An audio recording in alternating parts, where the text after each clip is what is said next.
It's called Smut. Give me smut, I'm nothing but a dirty novel I can shut if it's uncut or unsut. Woo! Till. Hey. Hi. Hi, everyone. Yay! Welcome to Femmes Reading Phil. Femmes Reading Phil. Go. Welcome to Femmes Reading Phil. I'm Emily. And I'm Jess. And this is Femmes Reading Phil. Romantasy. Yeah. This is the Romantasy edition. This is for people who are listening at home. This is being recorded during the Romantasy Festival hosted by Otherworld in Chicago, Illinois. And it's been really fucking fantastic so far. It has, I would say. So Yes. how many of you guys have been here for anything else this weekend? Yeah. Has it been good? Get ready for also another good thing as well. Another thing tonight. And we don't have one of our normal guests. We have one of our incredible, amazing authors this weekend here with us. One of your abnormal guests. One of our abnormal guests. Please welcome Samara Breger. Hi. Thank you for having me. We're so excited to have you here. Of course. Looking fabulous. Thank you. I'm nervous to say your name. I looked at you. I'm going to say it wrong. No, I haven't. You got it perfectly. Thank you. Thank you. Yeah. Right. Hey, thanks for being here. Have you had a good time so far? I have had an excellent time. Amazing. I've met so many fun readers. Yes. I've met other writers who were amazing and inspiring. And I saw Twihard 1.5 times. You've seen it more than once. Oh, yeah. Yes. That's an incredible show. We saw that. We had a other live show a month ago, literally, about Twihard, and we saw that during the press tour. It was fantastic. We did a live show about 50 Shades of Grey for that one. It was a journey. It was. I hadn't read it before. I will never read it again. It's fine. But I will watch that movie over and over. Oh, absolutely. Until I No. die. The movie's fine. The movie will. The movie is fantastic. It's so good. Oh my gosh, thanks for being here. So, can you tell us about the book that you are currently talking about to the masses? I'm talking about my book, A Long Time Dead. Woo! It's a Sapphic Vampire Gothic about two women in the Victorian era who are fighting to be together, but the world wants to keep them apart. Fucking rude. Yeah, I know. Yeah. But it's glamorous and it's decadent and there are orgies and pirates and It had me at orgy. Yeah.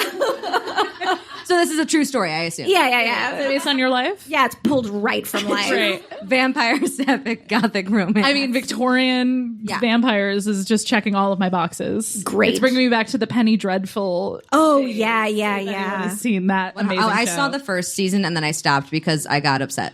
Why? What did they do to you? No, I just wasn't I love Ava Green so much. And if you don't know who that is, she played Vespa in the Casino Royale movie in the first Daniel Craig 007. She was also in Penny Dreadful. Yeah, yes, but for people who haven't seen Penny Dreadful, anyways, she is Penny, and but I think she go crazy or something. She gets all yucky in the second. She's season. very goth, and she has a lot of feelings. I just want her to support her. I want her to have less feelings, and I want her to be more hey, see, I want to shift it to the 30s. It is the wrong time period. If all the Victorian era people were hey, see, I would have been all 4 seasons. Bing, bang, boom, boom. Okay, so Victorian, Sapphic, Gothic. Was there anything in particular that inspired you to write in that world? I love Gothics. I'm always really inspired by Frankenstein. That's a big one for me. The book that really got me going for this one is called The Monk. Oh. And it's about a monk. Oh, spoiler! Surprising. And it's one of those books that just has everything. It has demons and ghosts and walking corpses. Right. And I was this book is so much fun. Why can't I write a fun book with everything I want in it, just stuffed in it? Yeah. I've been on a big demon kick lately, so even just saying, I think anything with an extra supernatural. There it is. Yeah. Also extraterrestrial, I guess. Planet Barbarians. But like supernatural, like angry, evil thing that someone falls in love with. I'm like, yeah, I could. But they're not evil to you. But they're not evil to them. You see the soft side. Yes. So the good vampire within, The good demon within, the good ghost within. And then they always end up fucking in a graveyard or an asylum. Well, Emily was telling me before this that she is currently reading a book where they open on them fucking in a graveyard. Oh no, this one was an abandoned asylum. Oh, an abandoned. I'm so sorry. An abandoned asylum. The one before was a graveyard. They were fucking in a graveyard. I can't help it. I love a good graveyard sex scene. I have issues. So okay, that's great. Love that. Love that for me. Love that for you. Check. But okay, how many books have you written so far? Like I have written 2.5, and I have published 2. Okay. Love that. Yeah. And is your first book at all any like a vampire? My first book is a cozy fantasy rom-com road trip. Love that. Oh my gosh. It's called Walk Between Worlds, and it's a little lesbian rom-com. That's so sweet. And it's a mess. I mean, like it's fine. It's a mess. No, I think it's good. I think A Long Time Dead is better. So if you're getting into my back catalog, just I wanted people to know what else they could find from you, though. Yeah, exactly. But so we heard that The Monk kind of inspired you for this book. But like when you were growing up, when you were reading things back yonder, what was something that was always like you would pick up the book and you would be like, that's what I want to read. Like it has this one trope. It has this one element that is always in my back pocket. I loved A Series of Unfortunate Events. Yes. Mm-hmm. Oh, it was sad. So Sad Orphans is like your thing. It's sad orphans, but also it's so funny that it's so sad. I love to laugh at those orphans. Oh, you don't have parents. It's at that point where, like, God, it's so ridiculously sad that you just have to laugh. And I love those sad orphans. And also very gothic. Very sad orphans are very gothic. Yeah, absolutely. Baudelaire siblings, not triplets. Yes. Baudelaire? Baudelaire. The Baudelaire. Yes. Baudelaire. Thank you. Good job. Yep. You got there. Cool. Okay, so you love Sad Orphans. And on the other side, was there anything that, or even now, not even just growing up, where you're like, ugh, that is not for me. That is a trope that I don't want to read right now. Or that you're just sick of. Yeah. Well, here's the thing. I don't. I've locked myself out of a lot of books because, like, books about straight people, like romances. Modern rom-coms about straight people are huge, and I don't read them. Like, I feel like I should. Like, I really should push through for a few of them, but I haven't gotten there yet. That's fair. Yeah. Yeah. Also, I think you tend to go for the more like under the indie stuff. The more cover stuff. I love an indie. I love a small pub romance. That really is my jam. Yeah. Nice. Yeah. I think when we talked, we chatted for a little bit a couple weeks ago because we were like, hey, we should meet before we're on stage together.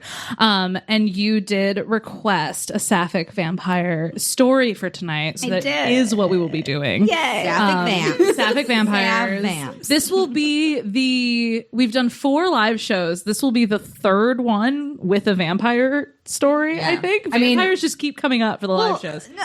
Not this for no. Yeah, because my first one was a Twilight Rosalie Bella fanfic. Yeah. And then we did oh no, you're right. Because we did 50 Shades. of Grey, Yeah. but it was for Twilight. It was for vampires were in the air. They just weren't in There were vampires in the air, but we weren't actually talking about them. Yeah, never mind. We can cut that. Cut that. So we've had a couple vampires. And so we did some research for Sapphic vampire stories and lore and culture and stuff. That was the whole thing. Yeah, it turns out that Sapphic Vampires has been a thing for a very long time. It is very gothic. Yeah. And it's been used throughout history as a way to be like, ladies, you shouldn't bang each other. Look what could happen. Look what could happen. These lesbian predators are coming into your bedroom and taking your beautiful Christian women. They're going to suck their blood and take them away. That's right. Yes. Blood would be everywhere, no matter what, vampire or not. Exactly. Girls get their periods. Wow. Jesus. So, Sapphic vampire research. Well, because I looked it up, and Countess Elizabeth Bathory is like a lot of the inspiration for just the vampire myth that we know in general, who was a countess, obviously, who murdered a lot of women, like hundreds and hundreds of them. And that is like largely credited with part of that trope where we have the brides and we have the corruption of the innocent woman by women, which is even more deviant, I guess, especially when they're the aggressor. How would a woman ever know? I know. Yeah. That poor woman being led astray. Oh, horrible. That gave me, I actually saw that, like, because it's a real story. She's a real life serial killer from like the 1700s or something. And it's on, the podcast Lore? Y'all know that podcast? They have a like Amazon show where they've picked like a couple stories and they just act it out. And that's one of them. And it legit gave me nightmares. And like, I knew the story and I was like, sweet, love a good serial killer, love a good like crazy. And I was like, this is really scary. I didn't write it down, but wasn't she the one that like took baths in blood because she thought it would keep her young? She would like get people. She'd like be like, "I need you're young. I need to have them to make them grow up." And it was mostly like young servant girls that she would kill and use their blood for. There's like a really disturbing scene where she's like at her like dresser. She's like putting the blood on her and she's like, oh God. And I'm like, this is so, I know it's fake, but I'm like, it like there's like a bubble in the blood. You know what I mean? There's like, I'm like, ugh, this is so disgusting to watch. And I'm not, I learned from that day on, I don't like blood play, Oh, that's what taught you that? We all have to learn somehow. Oh, okay. And that's how I learned. And then Carmilla as well, which is something that I feel like a bad literary person. I had not heard of Carmilla. What? I know. Do you want to tell the people? You seem to know. Yeah. Do you want to tell the people about Carmilla? Do you remember? Did you write down what year it was? 1879, 1789? 17 something or other. I didn't write it down. Carmilla is a novella written by a man named Sheridan Le Fanu. And it is about this woman named Carmilla and this very innocent woman named Laura. And Carmilla comes in and God, she's her best friend. And slowly she ingratiates herself into Laura's life, and it has a lot of veiled sexual things going on. And eventually they find out that Carmilla is the Countess Mircalla, and she's this, undead woman who bathes in a coffin full of blood, and they have to tear her apart. And it obviously broke my heart that they ripped her into pieces because she's so fun. So tale as old as time. Yeah. Yeah.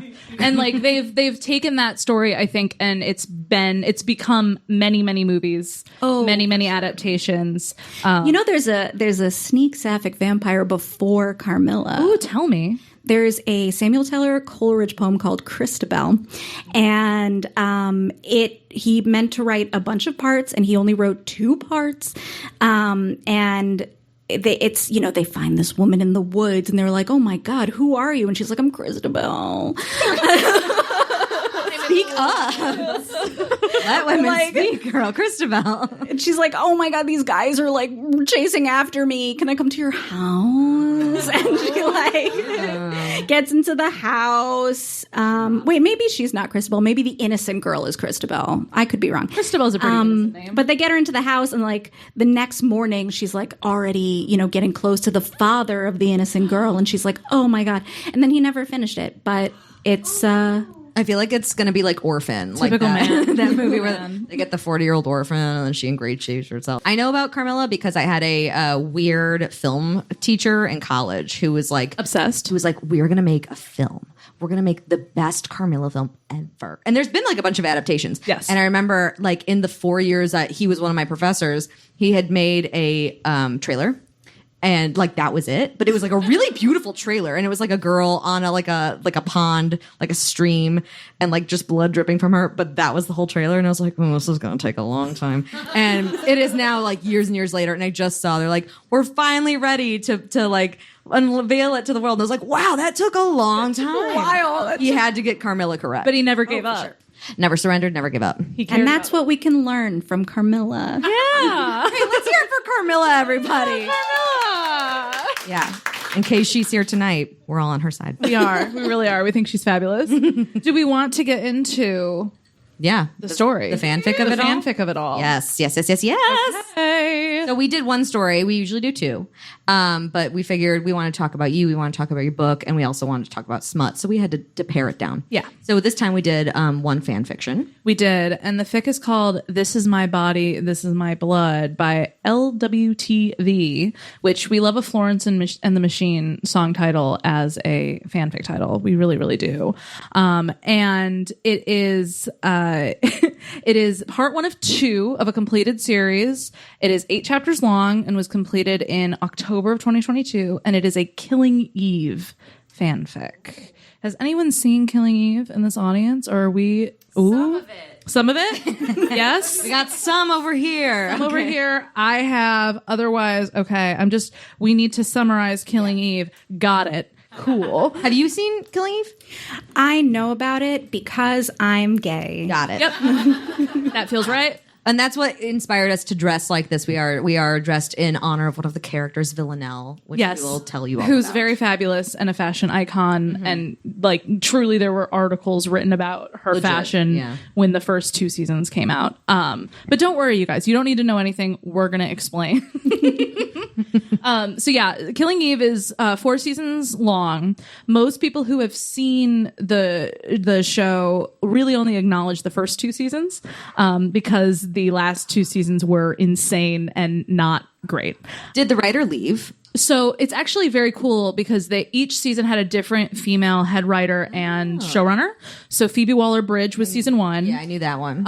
Emerald Fennell, who did Saltburn, was season 2. No wonder those are 2 best seasons right there. And then season 3 and season 4 are 2 women who don't even have a Wikipedia page. And as far as I can tell, have done nothing before or since. And it just kind of got weird. They tried their hardest. Yeah. Oh no, they did their very best. It was I wrote them down. I didn't. No, we didn't care about them. Sorry, guys. Like I said, but that means also that there is a lot of fan fiction written about this story because as often happens, the fans were like, we need to write around seasons 3 and 4. So that's what a lot of the fics do. And so just to like summarize, spoiler alert, you guys, but like you're here and we're going to have to know this a little bit. So we've got 2 main characters. We've got Eve, who's played by Sandra Oh, who many people know from like Grey's Anatomy. Yeah. And Villanelle, who is played by Jodie Comer. And she's wonderful, beautiful. We love her. She was new. Like, is this her first thing she did? She was one of those like BBC regulars who, as far as I know, hadn't done a ton of stuff that like was super mainstream, but you saw her on BBC. She had a face. She had a face. She definitely had a face. Yeah, she had one of those faces. Yeah. And so Eve is in MI6, MI5. She's an agent. She's an agent. And she basically becomes obsessed with this killer, this person who keeps killing people in these very interesting ways. And oh, could it be a woman? And she starts tracking down and essentially kind of cat and mouse gaming with Villanelle, who ends up being this Russian assassin who works for this shadowy organization that basically just kills people. And she kills people in very interesting ways. And these 2 women become obsessed with each other over the course of the show. And the show has a lot of, homoeroticism. Will they, won't they? And a big reason that a lot of people don't acknowledge the last season is they fall into the very unfortunate trope that often happens with gay people where they finally get together and then someone immediately dies.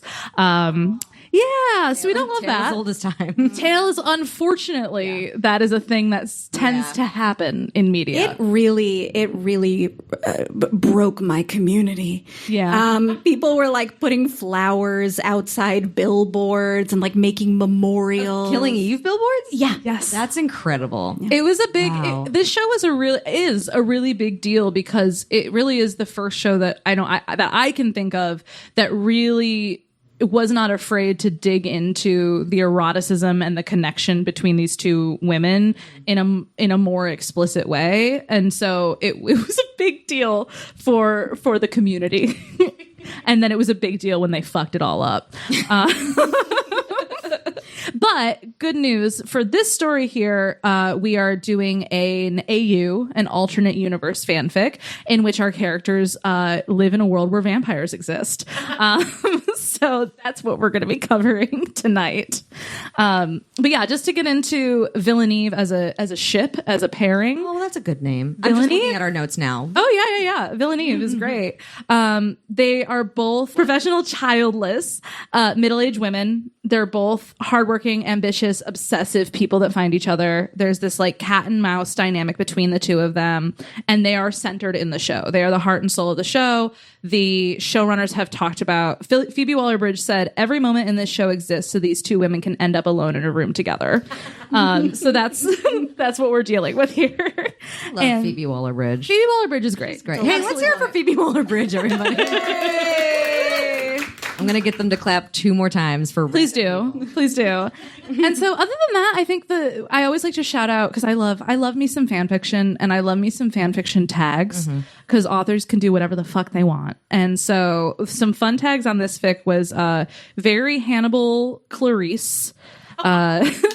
Yep. Slow burn, but then hot all of a sudden. And then newsflash, Eve has thick thighs, and it's thick with 2 C's. So that's what we're... So you know it's good. Oh, yeah, it's good. She's got thick thighs. You know, thick thighs make a dick rise. So. They do. They save lives. They also save lives. Yeah. And then some content warning for blood. Duh, it's a vampire story. That? We're upset. Yes, medical experimentation on vampires for science reasons. Such a specific trigger warning. It's, I don't care if it's on humans, but on vampires, I'm out. And then for science reasons, definitely for science reasons, not just for fun, for science. For science reasons. Yes. And then just like the canon typical, we're dealing with assassins. They do tend to murder people. We're also going to be dealing with vampires, and they also tend to murder people. So just, that's what we're up to. And then some non-con as part of the experimentation. And so non-con means non-consent, which we will give another warning when we get to that part of the summary. We'll try and gloss over that because fuck that. Do you have any questions before we get into telling you the story? Any questions or comments? Am I going to have a good time? I think so. Yay! I had a good time reading this, and I'm not usually the fan fiction person, and I don't usually go for a lot of sapphic stories either. So I was like, this was a really fun. I had a good time reading this. This is a different fic for you. Yeah. I also didn't finish Killing Eve because I thought it started sucking. So Wait, I'm how glad. far did you get? I got, I think, halfway through season 2. Yeah. But also, it was like on a channel I didn't own. So you were pirating it, and then it started sucking, and then you, Okay, so ready? Eve is an MI6H. She's an MI6 hunter. Sure. And she jumps in a hole in Paris. Into the catacombs. Into some catacombs, even though she was ordered not to by her whole squad. They were like, we gotta wait. And she's like, dawn is approaching. We've got to apprehend. Oh, so she's not a vampire. She's a vampire hunter. She's a vampire hunter. She's an H. I see. H. Yeah, Eve is an H. And it's about to be dawn. The vampire they're hunting is trapped in these catacombs. She drops down. She's like, okay, well, I'm going to just do this. This was really dumb, but like, I'm excited. I'm nervous. Oh my gosh. And there she finds a very pale, very tall and statuesque, beautiful Oksana Ostankova. Good job. Thank you. AKA Villanelle. Villanelle. We're going to be calling her Villanelle because Also, we can't do Oksana. Bookmark. Why is Villanelle her name? I don't know, but the series is based loosely on a series of books called Agent Villanelle. So Villanelle. Villanelle. Or Vil when I get too tired to say Villanelle. Sure. Yeah, these notes get really lazy. About 2 pages in, we start just saying V. And then, okay, so with a stake that's made from wood from a tree that vampires are allergic to, Eve tries to stab her in this catacomb and is swiftly disarmed and pushed up against the wall by Vil. Eve smells Villanelle. There's citrus and pine and blood.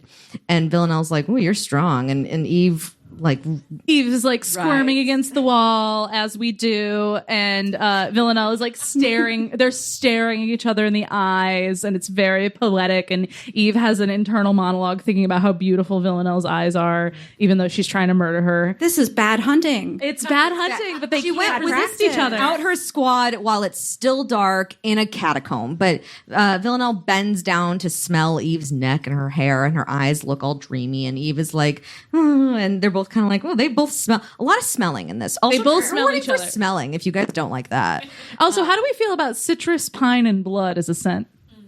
Everyone just take a second to try to figure out what that would I want to know what actually smell the top, middle, and root notes are. like. Yeah, I don't know. it reminds. What's pine sol? I'm thinking pine sol and blood. So like a Pine sol bad, and blood. a bad cleaning gone wrong.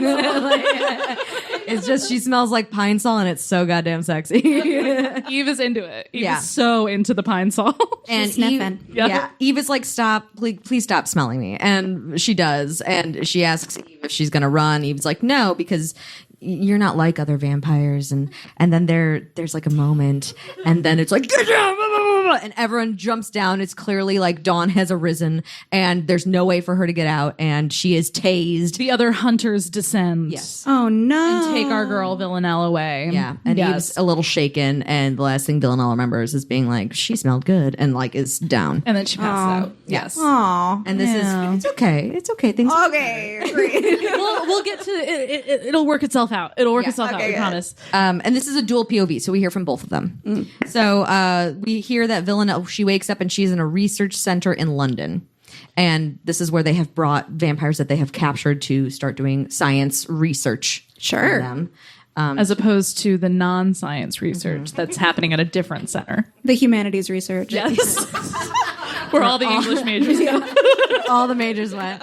And we kind of hear about her monotonous life. Sometimes she's let out into this kind of area where she can hunt, but otherwise she's given blood bags. She And the hates entire time guards. she's like being observed. Like they're letting her out to hunt and they're watching what she's doing and they're analyzing and they're like changing the environment a little bit to see what she does. They're like tossing a squirrel. yeah. Kind of Well, like they have convicts, like murderers, that they're like, go ahead. And she's like, okay, they're bad people, whatever. So it's like a work study. It's a work. And she tries to get revenge whenever she can on the guards or like the scientists or whatever. So like, you know, once in a while someone will be a little lax with the security. They'll turn their back at the wrong time and she immediately is like, gonna kill him. And she does. Because that's something in the show too, where Villanelle's character, even though she's an assassin, is very playful and kind of silly and doesn't, even though she's absolutely deadly, doesn't take herself too seriously. Yeah. So there is a lot of kind of fucking around with people. Listen, if you throughout. love what you do, you don't work a day in your life. And she does love what she does. And it does make it scary in the show because she's so like, I'm having fun. And she'll slit someone's throat. Like Yeah. it's like she's a true sociopath. She's so hot. I mean, I'm not judging. That was my thought too. Great.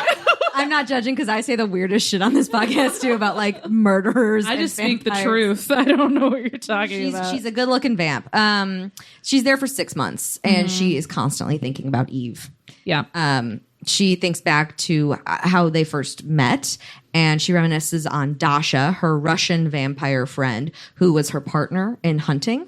They were in like Italy or something and Dasha clued Villanelle in to be like, I was about to do an accent. I apologize. Don't do it. It's like, you've got this person on your tail. Yeah, like this Villanelle. agent seems to be hunting us down and like focusing on just your kills, just so you know. It's Yeah. this woman named Eve. Isn't she pretty? Doesn't she smell good? Yeah, and they show her, Dasha shows her a picture, and Villanelle's immediately like, yes, like that's a hot gal. I'ma take her out. And I can tell she's stinky in a way I like. yeah, stinky. And as they run around Europe, Villanelle starts leaving postcards for Eve because she knows she's on her tail. At like the scene of the crime. Yeah. And Eve, and she has like a P.O. box in like Paris or something. And so Eve will send one back being like, I almost got you bitch. Like, I'ma get you. And they have like a great time doing it. And then she finally gets cornered in Paris and she gets captured. But now she realizes after 6 months, she learns Eve is going to come visit her to put together a profile for MI6. Very Silence of the Lambs style. She's here to interview her and learn more, et cetera, et cetera. And she gets really happy. She's really excited. Yeah. So it's a Wednesday. Eve comes in and she's like, hello. And Eve's like, and she sits down, but she's also like, she looks good. Like, she looks pretty. She looks good. She looks tired because she's been like in a medical facility for 6 months. But she's cute. It's fine. Yeah. And she starts asking her questions. Eve starts asking Villanelle questions. And she's like, don't you hate this jumpsuit they have me in? And she's like, I guess. And she's like, I will answer your question if you bring me clothing. And she's like, well, okay. And she kind of like starts flirting more and more. And Eve gets hot and bothered. But she's like, okay, I'll be back every week until the profile is done. I will see what I can do for clothes. And she's like, yeah, she's going to look really good in these clothes. Like, and that's like her last thought. And we're like, okay, Eve. I kind of hated Eve a little bit in this. Really? Because she's an enabler? She is an enabler. She just doesn't think about anyone else, though. She's just, sugar mama-ing. I mean, yes, but she's like, I really shouldn't be doing this. And then she's like, oh no, she's bad at her job. She's so bad at her job. She's so bad. I hate terrible at her job. Yeah, at least be professional. She needs to go get a performance review. Legit. But that is like part of the character from, not to be the person that keeps saying things like this, but that is part of her character from the show where she's just bored. She's just bored and sick of her husband and sick of her job. And she has a husband? Oh, yeah. That's why I'm like, you're being mean. She has a husband named Nikki. I bet Nikki sucks. Nico or Nikki? I think it's Nikki. Doesn't or matter. Nico. We don't care about him. He's in this fic. We didn't even include him in the notes. Nico, Nikki. Yeah. But she does have a husband. Yeah. And there is a moment where in the earlier scene in the catacombs, she mentions her husband and Villanelle goes, a husband. That's a shame. Yeah. Well. Mm-hmm. Chapter 2. Yep. Villanelle's excited when Eve comes back the next week. But the day before, she was forced. We learned that she was forced into a room with a male vampire. And this is when, trigger warning, the non-con happens. They're like, hey, we want to see what happens if you guys do it. And Villanelle's like, no, I don't want to do that. And she moons the scientists. She goes, fuck you, you dogs. And they have, all the vampires have these chips implanted in them. And so they immediately get shocked. And so they're like, all right. We'll do it. We're gonna have to. So they like do it, and she goes, "I get to be on top," and he goes, "Fine," and they fuck, and that's it. So we don't love that. We don't love that. But the next day, so she's a little like subdued, and then she sees Eve, and she's like, "Okay," and Eve's like, "I got you clothes," and she brings her like a plaid shirt and like plaid pants, and then also, which I don't understand. I don't get it. I don't either. Also a pantsuit. Like a Burberry plaid. I don't. It just said plaid. And I was confused. Plaid pants. Plaid. Is she a Maxinista? Like, what are we? I mean, if anyone's a Maxinista, it's Villanelle. Oh, yeah. It was so weird. But it's also odd. like Eve is portrayed as not having a great fashion sense in general, and she like pulled things from her closet. Oh. So I'm sure it was a thing of like, this is the best I have. These are my pajamas. Here you go. Yes. Well, she tries them on. She's like, they fit me. And Eve's like, well, yeah, I have your sizes. And Villanelle's like, oh, you do? I tailored my own clothes to fit you. She goes, I want to wear this suit while you interview me, and like goes behind a thing and changes and then comes back out, and Eve is like, oh, she looks really good. Okay, interesting. Oh, I can see her clavicle. That's nice. Oh yeah, she leaves the fic writer notes. She leaves the first 3 buttons unbuttoned. So 3. She's getting a little sassy. What a slut. I know. She's bored. She's got a slutty chest out. Got a slutty clavicle. Eve starts asking her questions about her mortal life because she wasn't turned like eons ago. It was like, years ago. And we learned that her mom sucked. Her dad was never around. We don't know what happened to her brother. So like her family life is meh. She was turned by we learned that later. Delete. We learned that the center has stuck a microchip in V's body and that it shocks her. And Eve learns about this too. They flirt, and Eve kind of is like, "Oh, this is kind of nice. Like, I don't like that they shock you, but I'm gonna advocate for you a little bit. I'm having a good time talking to you." And Villanelle's like, "I'm not gonna answer any more questions until you tell me about you." And Eve's like, oh, okay, my parents are divorced. I have a husband. That's real sexy banter. Yes. Yeah. And Villanelle's kind of like leaning forward and she's like, oh, and they're talking a little quieter. And there's like a glass wall. It's a Silence of the Lambs glass wall With like little holes in between, like yay big. And they kind of like lean closer and Eve gets closer to the glass and then it's like, get back from the glass. And they're like, oh my gosh. And they get like all startled and Eve's like, oh, and she like straightens up and she's like, I'm going to go. And Villanelle's like, motherfucker. And Villanelle says, next time I'll wear the suit again so you can see me in it. She has this like pull on Eve that like she just always wants her to get closer to the glass and like smell her. It's all about That pine sol man. Smell me. So Eve goes home and her husband Nico, whoever, is like, let's have a good night tonight. Let's make some dinner. And she's like, yeah, okay, fine. And he's like, you wanna get busy? And she's like, yeah, okay, fine. And as they're starting to bang, she starts imagining like long blonde hair. She starts imagining the Collarbones. soft skin, collarbones, The scent of pine sol underneath walks her. And I call this number one, she just popped in there, I don't know, in which she starts thinking all about Villanelle as she's having a bunch of sex with her husband. And at the same time, we learn that Villanelle is just masturbating the fuck out of the night thinking about Eve. The Research facility. In the research facility. Scientists are like, oh, there's an uptick in masturbation. Yeah. I think she like has a blanket on her and like turns around because she's like, I don't care if they see, but it's not for them, it's for me. It's for me and Eve. This is me time. Yes. for Meave, if you will. Oh, boo, boo. Boo yourself! I have the power here. Thanks, Big Red. Thank you.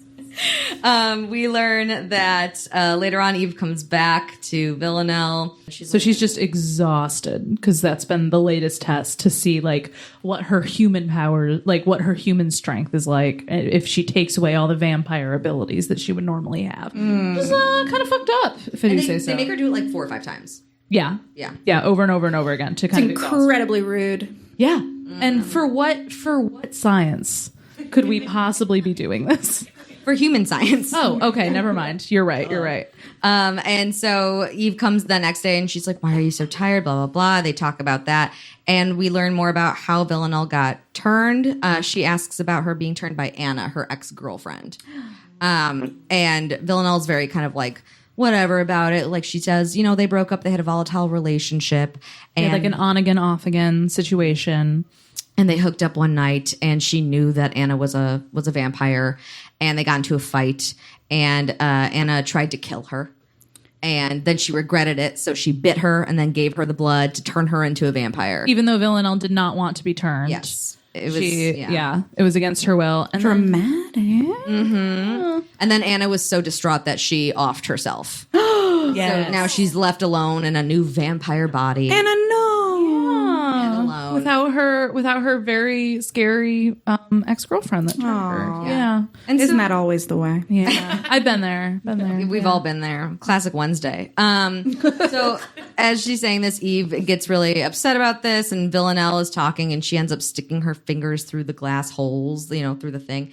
And the guard sees this and shocks her. And this is the first time Eve sees her get shocked. And she's like, you don't have to do that, blah, blah. And the guard's like, it's my job. Yeah. And she's like, I'm going to like figure out how to like get them to stop doing this. Like, this isn't okay. Yeah, this isn't humane. This isn't okay. And she also finds out that they're basically now starving Villanelle again to see what happens.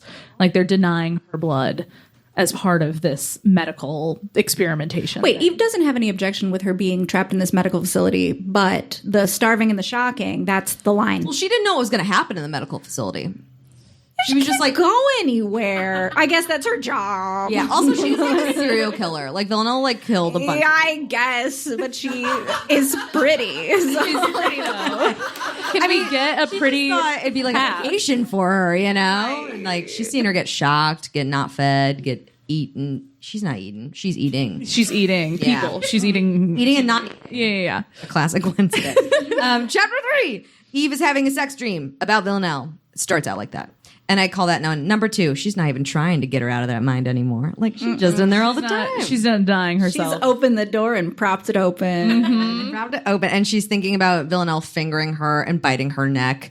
And it's a pain and pleasure. moment. A very vampire-y, that usual flow. Mm-hmm. And Eve wakes up to knocking at her door. She's all angry, and she opens the door to find Constantine there. Yes. And this is a character in the show as well. Yes, Constantine is kind of almost like a father figure to Villanelle, I would paint him in the show. Like, he's one of the people that works for the assassination network that she works for, and is kind of her handler, but like they go way back and trust each other and are friends. And throughout the course of the series, he starts to kind of realize how fucked up the situation is and try to escape it, essentially. So we love Constantine is one of my favorite characters. We stand Constantine. Hey, queer for Constantine. I got one more to go. Yep, you're nearly there. So Constantine shows up to Eve's door, waking her up from the sex dream, and he tells her that him and Villanelle used to work together. He was there when she was turned, and he had been keeping in touch with her, but was worried after he learned of her capture because he couldn't figure out where she was. And then he finally tracked her down to London, ? And knew that Eve was was the one sending the postcards. Mm-hmm. Yeah, exactly. Tracked her through the postcards. Sure. And Eve kind of knows that she probably shouldn't be talking about what's happening to Villanelle, but she can't help herself because she's reached a point where she is just so worried. And so she kind of tells him all the stuff that she's seen and how fucked up the situation is. And they basically decide, let's try to figure out a way to fix this situation together. So in the meantime, Villanelle is taken to Dr. Carolyn, who is another character in the show, but is Eve's boss in the Eve's show. boss, who is played by Fiona Shaw, who is Aunt Petunia in Harry Potter. Fun fact. Yeah, I love Fiona Shaw. Fiona Shaw is sure. one of those actresses that pops up, and every time I see her, I'm just happy because I know she's going to be good. She's fantastic. She's amazing. One of our preeminent living Beckett performers. Oh, I didn't know this. Yeah. My goodness. And so she's the lead researcher who draws her blood, and she tells Villanelle. Villanelle. Oh, yeah, sorry. It's to Villanelle. And she's like, what are you even doing to me? When are you taking blood? What are you doing? And Dr. Carolyn's like, oh, I'm giving you malaria. You didn't know? To see what would happen. To see if you'll heal. And so they injected her with it a while ago. And they're like, yeah, the incubation period is 7 to 30 days. And you seem to be doing great and blah, blah, blah. And Villanelle's like, holy shit.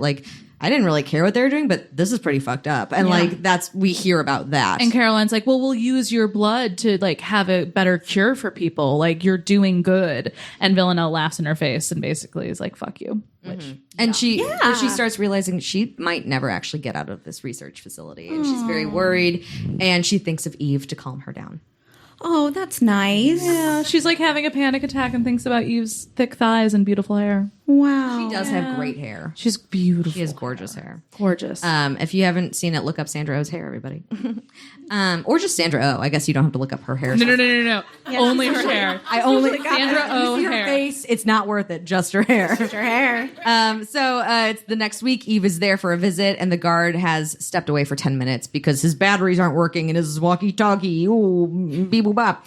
And Villanelle asks Eve to come closer to the glass, and Eve is like, "No, I can't. No, I can't." And Villanelle pouts and goes, "Evie, please. Evie, please, I want to finger you through the glass." Yes. And so she can't resist that for obvious reasons. Yeah, and Eve is like, Villanelle, what do you want? And she's like, I love when you say my name. And asks if Eve is afraid of her. And Eve is like, not in the same way. I don't feel like I'm prey to you anymore. And Eve says, I don't feel like prey you want to devour. And Villanelle says, well, there are other ways to devour a person. Ooh la la. And she starts to describe what she would do to Eve if they were on the outside of the glass. A lot of smelling. Still a lot of sniffing. We wrote it as a list here, and I said it in a weird accent in my head. It was like, smell her, feel her, kiss her, but not to bite her. Not to bite her. I was like Bartok from Anastasia. Smell her, sir. Kiss her, sir. Kick her. And Villanelle's like, vampires can smell fear and arousal. And Villanelle's like, I know, I could smell you right now. Because Eve is like, okay, this is really sexy. I can smell you through the glass. Yes. And Eve is so turned on and she presses up against the glass. And Wait, she presses up against the glass and there are just security guards. the guard is gone. Remember, he had to go change his batteries. Oh, His right. Bebop batteries. Very conveniently had to change his battery. Gotta run to CVS. And they're both like kind of like pressed against the glass. And finally, like Eve makes the move and like goes through the hole. And they kiss each other through the hole. Okay. We both Sorry, I have to have the mic. we both wrote down like, is that hot? Also, I call this number 3. Wouldn't that hurt your lips? Because it's a glass, guys, it's a glass wall with holes in it. How big? I thought the holes were like this big, yay big, like the size of my palm, which to people at home, you don't know how big my hand is, but it's this big, you guys. And I was just like, I feel like that would also, hold on, we're going to talk about this. I'm all up in arms. Yes, please. When the guard comes back, wouldn't there be a line around your face from pressing it up against a hole, a glassy hole? I had not even. You're accidentally doing like a Kylie lip. Yeah. Like a lip plump situation. Yes. Yeah. It doesn't, I don't know. What do you think? It doesn't feel super hot to me, but I guess you got to take what you can. I mean, depending on the size of the hole, which is something to live by. I really think I think it's like this, and I think also they make it French. So they They tongue each other through the hole. Like that's got to be a palm size hole at least. photo of that. It's just, so that's been on my mind for a They week make now. it French. Yes, ever since we read it. They make it French. They make it French. Oh yeah, you wrote that. Oui, oui. And Vil makes it French. Makes it French. Eve says Constantine came to visit her. Villanelle gets happy. Eve is like, I'm going to go to the director because like I don't want to let you die in here. Like this is inhumane that they're starving you. They're giving you malaria, blah, blah, blah, blah, blah, beep, boop, bop. And so that's when the guard comes back and she's like, all right, I gotta go. Talk to We someone. weren't doing anything against the glass. Meanwhile, she has a hole on her face. And spit. There must be spit.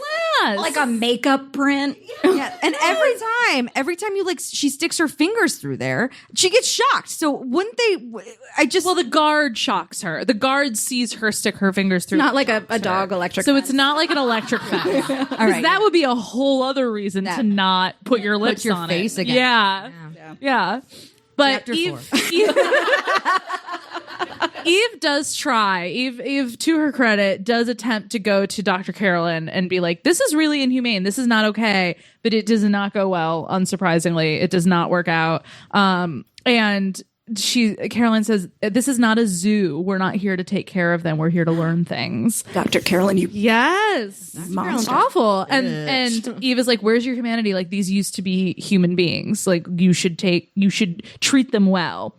And she just says like, I don't really care. This is what we do. And she's not willing to change anything. And she's like, I'll forget this conversation happened because I talked to Constantine too. And we're like, what? So Constantine knows Dr. Carolyn, went to her to be like, is Villanelle okay? Is she alive? Blah, blah, blah, blah. Yeah. That's like the extent of what we know about their like conversation. In the show, they used to, because he was in Russia, she was the Russian like contact for MI6, and they have an affair, and it's really sweet. Actually, Lovers. The show, it's actually kind of really cute. The way you lovers. Lovers in Russia, and. But after that conversation, basically, her Eve and Constantine talk, and they kind of realize Caroline is not gonna help us. We got to break our girl Villanelle out. Mm-hmm. And while they're doing their whole thing to plan to break her out, Eve is realizing that over the next couple of days, she keeps lying to Nico. I think it's Nico. I wrote that down a lot. Nico, yeah. And that he's boring. That was like, wow, he's so boring. I guess I don't love him anymore. I was like, damn, Eve. Like, wow, it's harsh. Yeah. I feel so bad for this guy. good for her. Yeah, I mean, chase your happiness for sure. Again, chase your happiness, but like not at be nice to someone who you decided to. He's just a nice man. He's nice. Just feel. Yuck. Let him down gently, at least. I don't know. I don't trust it. I don't want to hear about it in my sex stories. I don't like a cheater. But It's okay. Again, chase your happiness. Let women speak. Blah blah blah. She's there. She's there for her last visit with Villanelle because Dr. Carolyn is all pissed from the talk they had. She's like, she's like, you can't come back. You're going to do one more interview to wrap up whatever you were doing, and then we're done with this. You can't come back. Just one more time. Yeah, just one. Like, this will be your last time to finish the profile. And Eve is like, we're gonna break you out tonight. She's like, we got you. And Villanelle's like, this is crazy. And Eve's like, I don't want a boring life anymore. I want to be with you. I want to like do this. And I was like, okay. This is what I'm like. This is funny. Like, this is cool. But I'm like, poor Nico. Just don't mention him, and then I feel better. Like, just feel so bad for the guy. But and she tells V the plan. And so it cuts to the next night. And it's at midnight. Even Constantine drive down the road. And they're like, we'll park here. They break through the fence. They run across the grass, find a ladder. They go up a ladder. And they go to a conveniently placed skylight.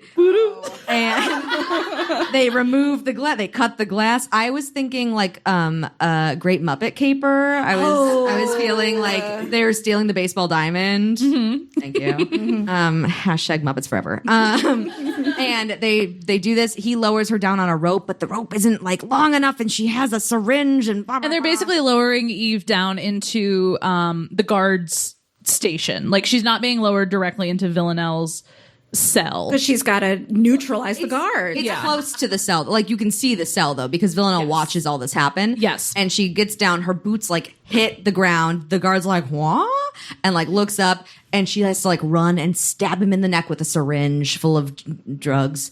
And I assume goes, shh. Go to sleep. Sleep, my dark prince.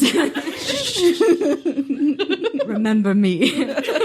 And Villanelle's like, nice. And so they like, she gets the keys, she gets Villanelle out. They both shimmy up the rope. Yeah. But Villanelle is immediately like, boom, boom, boom, up. And Eve's like, damn, she's so strong. And she has to like take some time. And I think Villanelle actually like helps her up the rope. And Eve's like, that was nice. You know, I felt her skin. And very of course, polite. Yes, very polite, very, very sweet. Be polite. And they can't like have the reunion that they want because they literally are doing a jailbreak right now. So they like get on the roof, and of course a spotlight hits them because people have been alerted.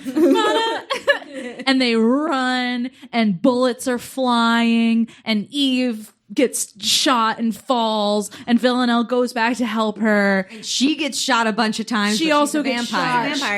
Yep. But she's bleeding out. She takes a lot more fire than Eve does because she's trying to like protect her. Yeah, I think Eve just got like hit in the shoulder or something. Yeah. It's like not lethal. Yeah. And it's fine. But Eve fine. But Eve says, like, basically they kind of get to enough safety where they can tend to their wounds, and Eve goes, you need to drink from me to heal yourself because you need you're to drink weak. From me. You need to heal yourself. I love it. Go ahead. Yeah. And I wrote, it's my blood. It's for your health. I wrote down extended cake metaphor because Villanelle does drink from Eve, and there's a whole paragraph about how it tastes like cake but better. That makes me think it's real thick. Yeah. I mean, she's got thick thighs. She's got thick blood. Thick blood, viscous. Yeah, it reminds her of her mother's cake. Eve's blood tastes nothing like cake, of course. It's 10 times better. It's syrupy, salty, bittersweet. It's sex, sugar, magic over her tongue. Syrupy. I'm just thinking, go ahead, lick my syrupy blood. Lick my syrupy blood. Lick my syrupy blood. Cake blood. Put your glassy Does lips it take over like my your artery. mom's cake? Drink my mom cake blood. Mommy, take my blood. No, I didn't like that. No mommy. I have the power here. We have the microphone. So Eve passes out because Villanelle drank all her blood. Oh, not all of it. Most. I've never seen that happen in a vampire story ever, where someone passes out and then because of the blood loss, and then the vampire feels feelings about it. That certainly has never happened before, especially in Twilight. We should shorten that and make it a trope and just put it in one of our episodes. Vampires almost feeling feelings about almost vampires. killing someone. Aww. Yeah. Oops. Vampire Whoopsies. feelings. And she wakes up in a safe house, and there's an IV in her, and that she learns that Villanelle procured it for her. Constantine is next to her bed, and he explains everything, how they got there. They're somewhere in the I was about to say fuck me. Where the fuck are they? It's where you're going with your mom, but it's not the holiday. Where is it? The Cotswolds? It's the Cotswolds. Yeah, I'm going to the UK with my mom in a few weeks, and we're going to the Cotswolds, everyone, just so you know. It'll be really a delightful trip. And They can do some great sightseeing. she thought the holiday was there, but the holiday Yeah, was my mom was really excited because she wanted to go to the Cotswolds. 'Cause she was like, I want to see the cottage from the holiday. And I called my sister Sam, who's right there, and I went, does mom realize that the holiday takes place in Surrey? They try to go to the Cotswolds. They click on the picture. It's the shittiest, most broken down cabin you've ever seen. And then she clicks the link for Surrey. Should I tell our mother so she isn't asking everyone we see in the Cotswolds where the holiday cottage is? And Sam goes, you can tell her later. Wait until we get there Tell her and when then we're break there. the news to her. So Cotswolds, maybe. I might have made that up too. But Villanelle has gone on a feelings walk because she's feeling a lot of feelings. She's out she's wanted. She's wandering around the Cotswolds looking She's for got food. a chip in herself. Oh no, she got the chip out. She's freshly without a chip, and she's walking around by herself. So fresh. But it was nighttime. Eve woke up during the day, and Constantine was like, she's sleeping somewhere else right now. She feels bad. She needs space. Yada yada yada. Constantine's like, I'm gonna leave for a week because like we need to like get away from each other. You and Villanelle are gonna be here all alone, and I'll come back, and you need to stay here for like a month. And you have enough food, you have enough water, blah blah blah. But you need to hide out. Yeah, Sure. Villanelle comes home, and things are kind of weird. She still clearly feels upset at biting her and not stopping in time. And that night, they say, Constantine's like, here are your burner phones, but you can't contact anyone. This is like in case Did she leave a note for Nico? So she's like, Nico is going to go to the police if I don't say something. So she like turns to Constantine. She's like, I need you to tell him somehow that like I left him for someone else, so he doesn't go to the police thinking I'm like being kidnapped. I need you to break up with my husband for me. Can you do that, please? Like on your way out of make town. him feel bad that I left him for someone else. Like, Yeah. just like, ugh. I'm like, Efficient. write a note yourself, bitch. And Villanelle asks Constantine about Dasha. He says he led her to believe that Villanelle was in a research facility in Berlin. And Villanelle's like, okay, cool. Because Dasha's her old partner, and Villanelle's like, oh, she's going to try to find me. Like, she's going to want to work together again and doesn't want her to find her. And so Villanelle's like, all right, I'm going to go for a walk. And Eve's like, I'll come. And she's like, no, I need time. And he's like, we'll talk tomorrow night about all of this stuff. And she basically, we learned the next day that when they're talking that she's like, we really need to stay away from each other. I don't know if I can control myself because your blood just smells so good. She's like, after things blow over, we'll go our separate ways. Yeah, sure. Do we think that is what happens? No. Yes. This is a smart audience. And Villanelle talks more about her feelings, and she's like, I just don't want to be like Anna, her ex-girlfriend who turned her without her consent. Right. Yep. They're talking. Eve is comforting her, and she's like, you stopped, like, you're a good person. And she's about to say, like, I want to be with you. And Villanelle instead is like, I want to be with you, before Eve can say anything. And they're both like, oh, what? Oh. And they're like on the couch or something. And then they do all the kisses, and Eve initiates it. And I call this one number 4, Safe House Sexy Times. And there's some fun banter while they're like kissing and making out. And they're like, God, you're so fucking beautiful. Like hardcore kiss. And Villanelle says, I know, but thank you for acknowledging it. Wow. I love her. She's so hot, you guys. She's so hot. There's like a bite, like a lot of lip biting, but like not bloody lip biting. Sure. She's, like, fun She says, lip you have thick thighs. I love thick thighs. Perfect. Great. Villanelle fingers Eve and then eats her out, and Eve is having the best time.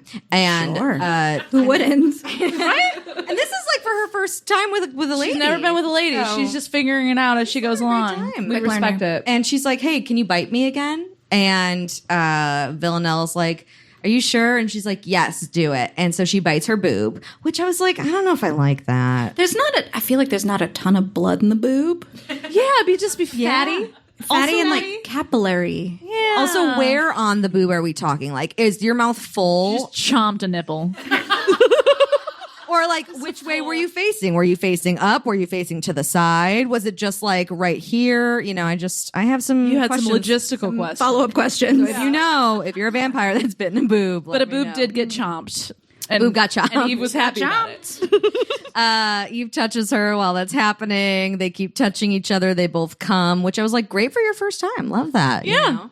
And Eve is like, see, I knew I could trust you. Like, you bit me and you had some blood and I'm fine. And we had sex and it was great. Yeah. Eve is like, I think everyone's wrong about you, Villanelle. You know, like you're not a cold-blooded killer. And Villa's like, yeah, but I don't really care when I kill people. Like, I have So she is a cold blooded. Yeah, Villanelle's like, exactly yeah. what a She's like, cold-blooded thank you for killer is. saying that, but no, I am though. I am. And Eve is like, well, when I've shot people, I guess I don't really care about them either. So we're both monsters. And she's like, yes, great. And then they're like, let's go snuggle. And I'm like, what?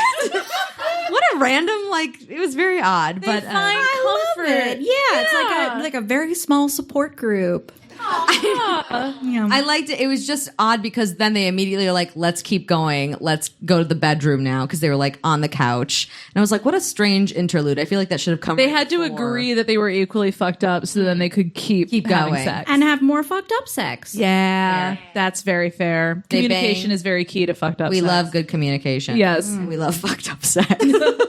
Legitimately, on this podcast, we do. They bang again, and Eve takes charge, and she goes down on V for her first time ever. And Villanelle's like, "You're doing a great job," and I call that one. That's positive encouragement. I know that one's called number 5. What a quick learner! It's very like, you're so beautiful, you're doing so great, I'm so proud of you. Like, very soft, sweet vampire. which made me go, "Yuck." I'm so sorry you're straight. Don't tell me I'm pretty. My boyfriend's in the audience. They fall asleep in each other's arms. They wake up. That is nice. I like that. That's cute. Okay. Feelings are gross. They wake up together and they're at it again.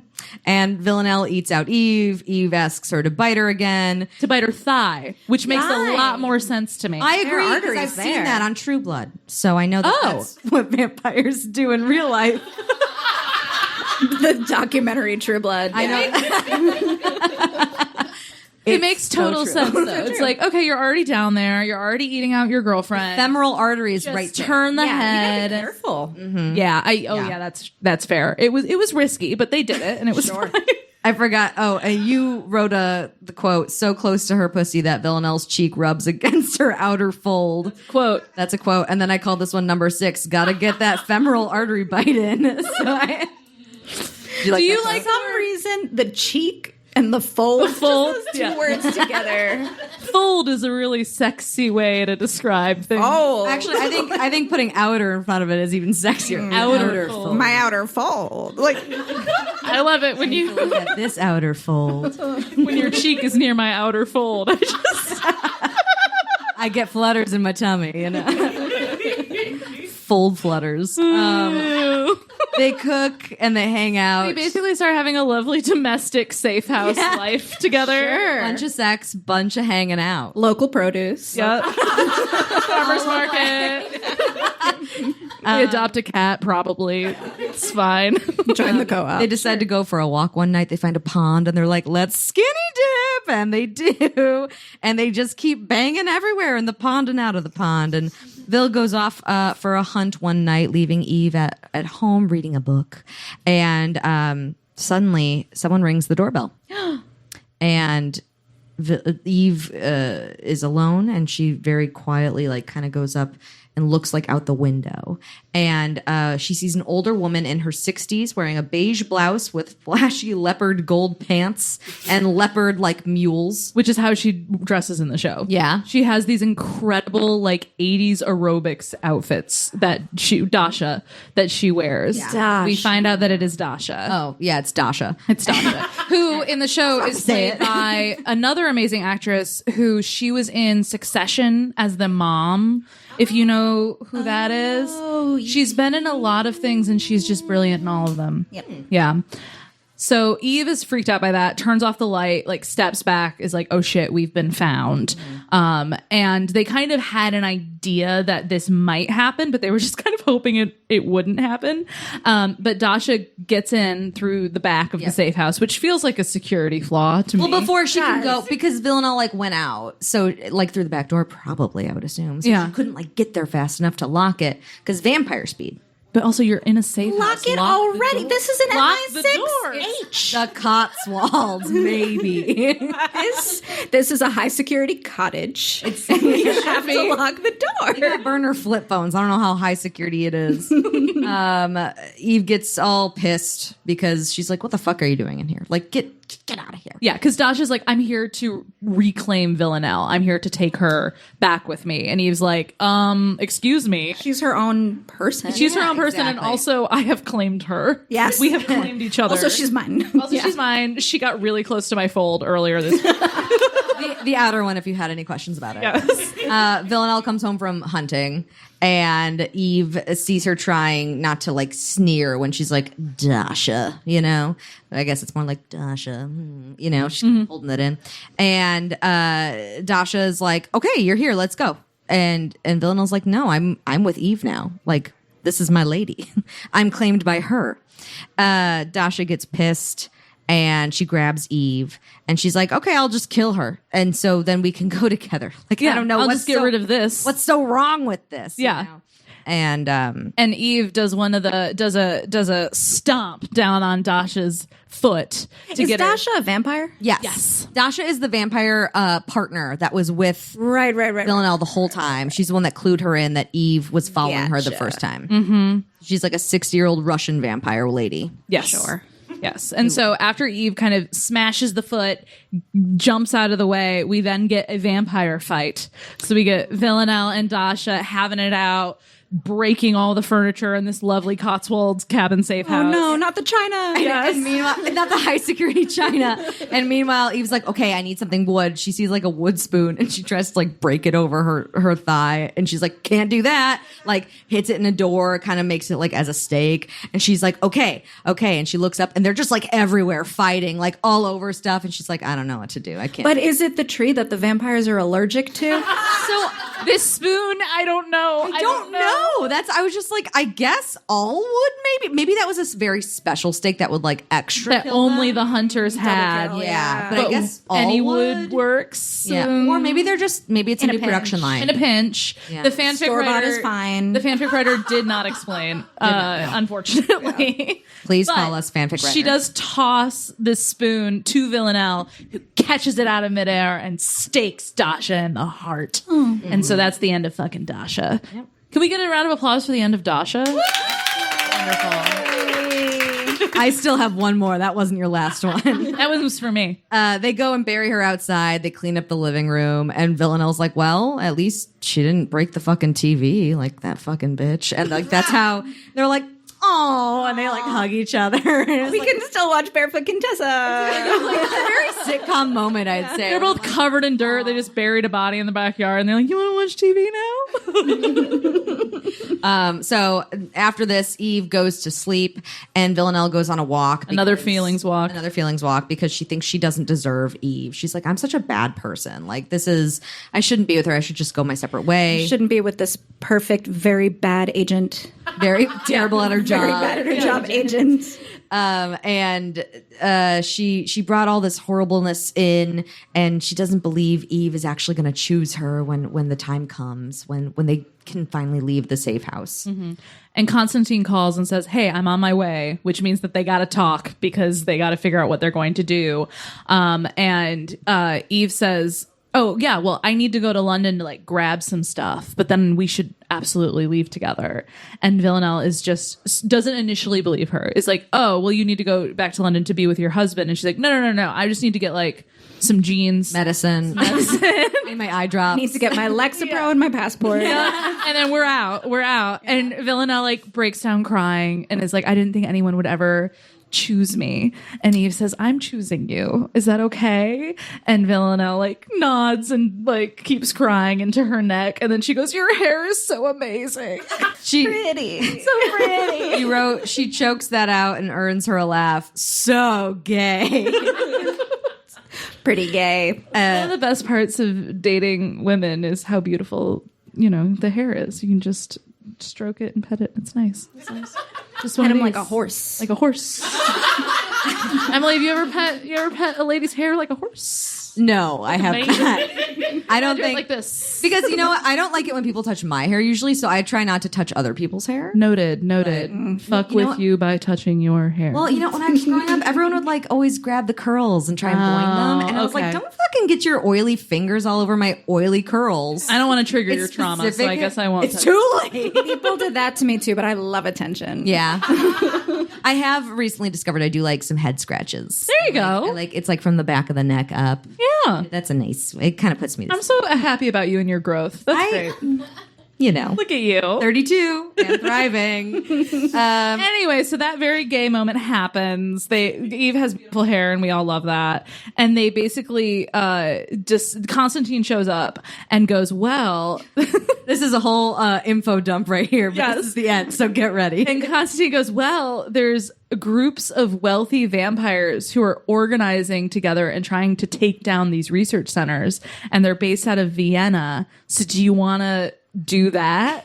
And they go, yeah.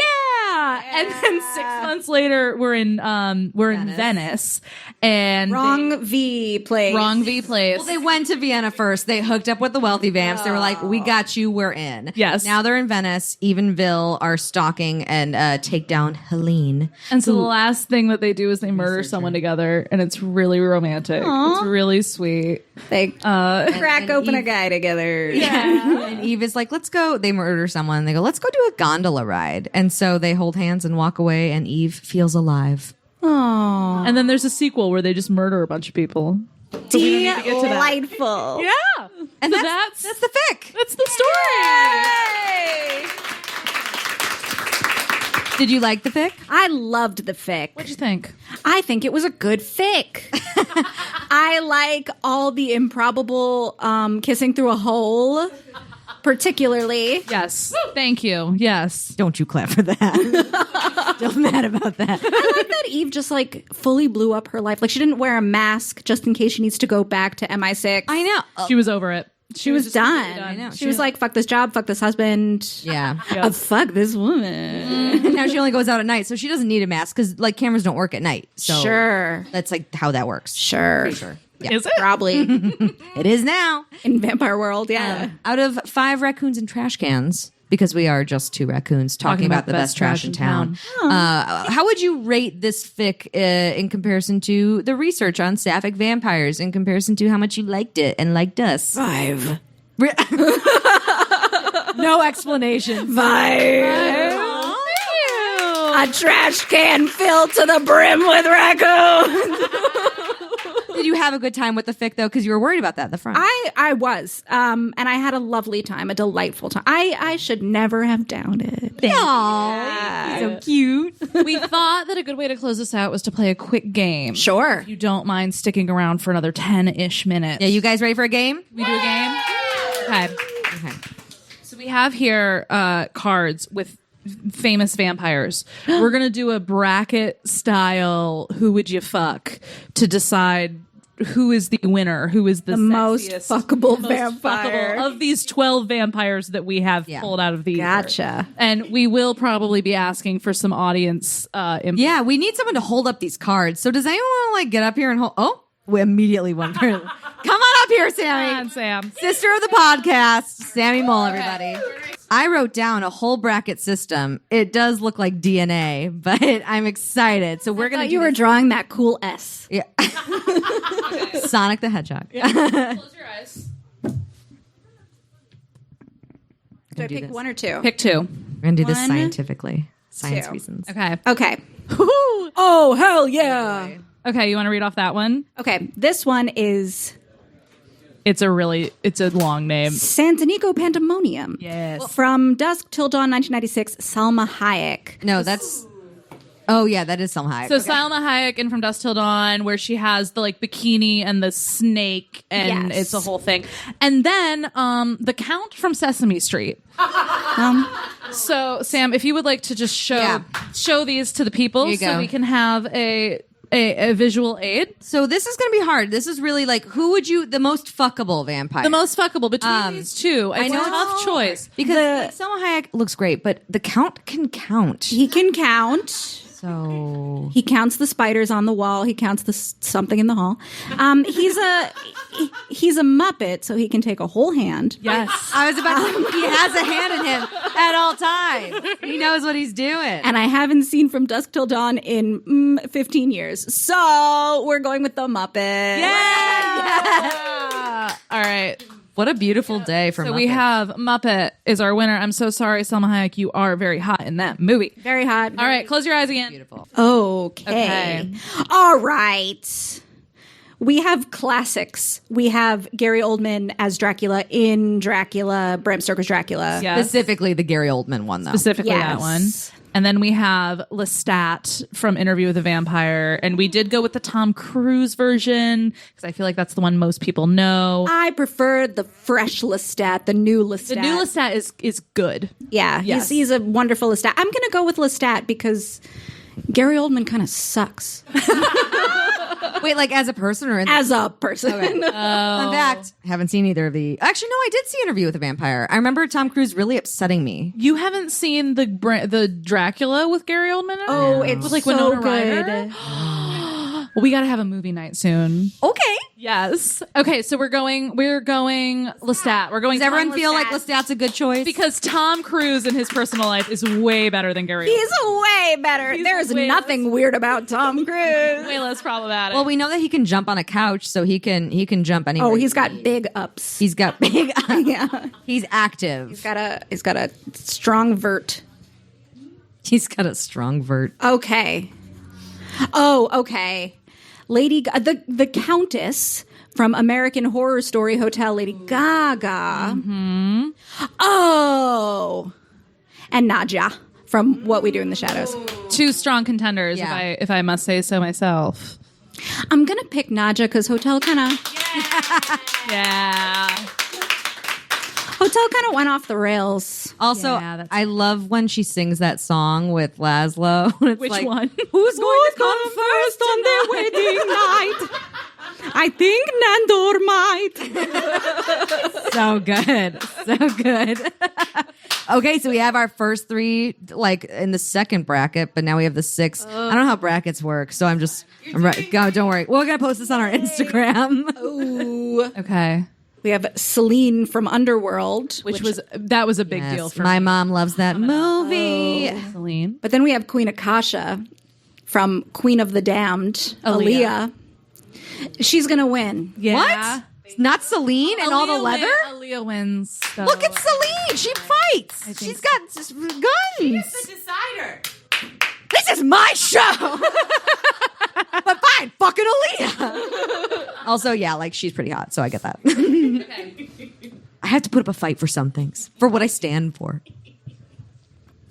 Okay. Oh, no. We've got the girls. We've got Alice v. Bella. Alice v. Bella. Alice Cullen v. Bella Swan Cullen. Here's the thing with Honor. Alice. Thank you for putting her full name in there. Well, she's not a vampire until she's a Cullen, so That's true. Give it to Sam to show the people. I think they know, but yeah. They need to see. Alice is too whimsical. Oh. I have to be the more whimsical one in the relationship. But she can see the future, so she can tell you. I don't want to know the future. I want to know the future. So we're going with depression. We're going over with whimsy? Bella. Sad Bella. Bella. Okay. Thank you, Bella. Our last two very. No, you're good. I don't have to. You don't Yeah. have to. Oh, Blade. Two very moody men. We've got Blade from Blade, 1998. And Thank you. Spike. The thing with Spike is that he's just so much better than Angel. Yeah, he is. I'm gonna go. I'm gonna go. What? You're an angel girl? I've always been an angel girl. OTP, Angel and Bob. You can go to hell. He had such better chemistry with Buffy. Yes, he did. Spike was no. I can't tell you why, but no. All right, well, this is my. I'm playing. Wait, did we pick Spike? Okay. Yes, Sorry, of course we picked Spike because he's better than Angel. I actually had Angel on the list too, and then we. Yeah. It's a collaborative show. All right. All right, so we have the Count versus Aaliyah. Queen of the Damned. It's the Count. He's been with me for 33 So the Count years. beats Aaliyah as most fuckable. First of all, It's not always about looks. Sometimes someone, and he's kind of, like ugly hot guys. Yeah. Yeah. The count. Yeah, the count is ugly hot. And again, he can take a full hand. He can take a full hand. Okay, I'm so sorry, Aaliyah. I thought you would make it further. Okay, next what's one. the next one? Lestat versus Nadja. Okay. Nadja. Nadja, right? Nadja. Like, yeah, it's gotta be. Lestat is kind of a big whiny baby. Agreed. And then Nadja. And then Bella versus Spike. Ooh. Bella. What? Well, okay. Okay. Because Bella's Kristen Stewart. Yes. And she's Kristen Stewart doing promo for her latest movie is a oh my gosh. She dangling from that pull-up bar. It's a whole mood. Okay, so we're down to 3. Nadja, Down to the 3 hottest. the count. Guys, did I do this bracket wrong? How are there the fuck? I did even numbers. How did this happen? It's fine. Okay, it's Nadja versus Bella, and then whoever wins goes up against the count. Yeah, because That's you how I've made clearly it. really like the count. So I like Bella the count. versus Nadja. Nadja. All right. Wow, okay. So guys, this is a real close one. Both have puppets somehow with them. That's So, true. yes, they do. Nadja with little doll Nadja. She's got her doll. And the count. One has purple skin. One is a human woman. Sorry, Well, a vampire. And one has the pipes of an angel. One can take a whole hand. One we probably Both probably can take a whole hand. Both have she fun does. accents. Yeah. I'm going with Nadja. Yay! Thank you. Thank you for your help. So we have Nadja as the official hottest vampire ever, which I think is a very fair. I think so too. Yes. We know who's gonna come first tonight. Oh yes. It's Nadja. That's right. Oh my gosh. Count has something to do with it. You be quiet back there. Okay. Well, thanks for playing this game. Oh my gosh. Thanks for making up this game. Let's give you one more plug for A Long Time Dead. Your Sapphic Vampire Gothic romance. Victorian. Where can the masses buy this book? Everywhere books are sold. And where can they follow you to find more about your writing exploits and whatnots? Well, my Instagram is at YesJBreeg. Twitter is at Samara J. Breger because I don't have any continuity. And my website is samarabreger.com. Okay, please go like and follow and subscribe to all her stuff. Please like and follow and subscribe our podcast if you liked it. Yeah. We're Femmes Reading Filth on everything. On everything, every platform. Yes. Even Zanga. Do you remember Zanga? I had a Zanga. I had a Zanga too. Fine, MySpace, I guess. Sorry, guys. Y'all don't know Zanga. Didn't go out on a whim there. Hey, thanks for coming. Thank you for coming. We're just two raccoons Talking about the best trash in town. town. Thank you.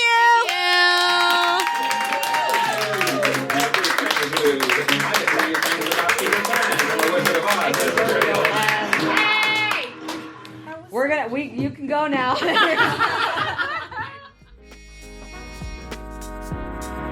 Femmes Reading Filth is hosted, produced, and edited by Emily Berusian and Jessica Mall. Intro music by Tom Lehrer. Outro music by David Reddick. You can follow us on Instagram, Facebook, and TikTok at Femmes Reading Filth. Thank you for listening. Bye. Bye.